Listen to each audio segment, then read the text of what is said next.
on to the government and the free market economy. Now, one of my problems with the idea of the unrestricted free market is kind of like the idea that there are no absolute truths. The only problem with the idea that there are no absolute truths is you got to accept one overarching absolute truth, and that there are no more other absolute truths. And so this is the problem with the absolutely restriction-free market. There's no such thing.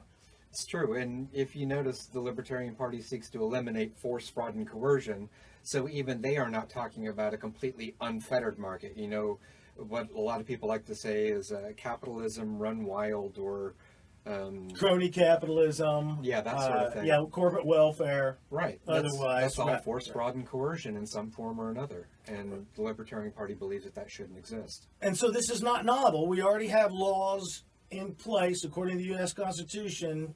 And again, we see situations every single day where both sides of the aisle like to ignore those laws and like to ignore those principles and still engage in those practices. We can see it all the way to the highest level of the land. Right. And so why aren't your efforts to correct those parties, as opposed to spend your time essentially espousing the ideals that are already upheld by the Republican Party in statute but not in action?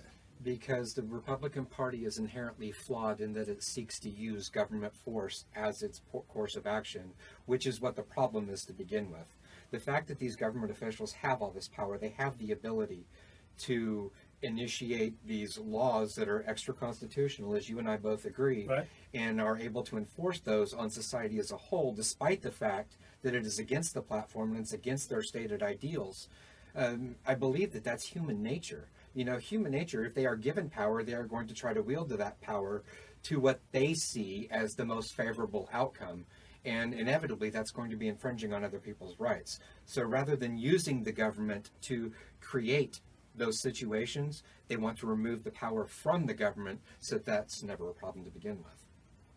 Because most of these problems can be solved by free market solutions, by individuals acting together, or as individuals even, to remove the problems that exist with the large government and the power of government. But the idea that government uses force is axiomatic to the definition of what government is. You have admitted, there is no libertarian government that will not exist, that will exist without force. There will also be force in the libertarian government, and it will be totally subjective according to the libertarian leaders at that time as to whether they're using it necessarily or not. And so there's no guarantee that just being libertarian will make them above any other party based on some moral conviction. But this is where we go back to the ideal versus principles discussion. In the ideal world, one of the things that I like to say so often is that the president should be so weak that you don't even know his name. You don't care who he is. Same with the governor, same with your legislature. If they do not have that power over your daily life to interfere with your individual liberties, what difference does it make what they want or what they think, because they don't have the power to enact it and to force it on you? It's more the monopoly of force that tends to be the problem than just having the power itself.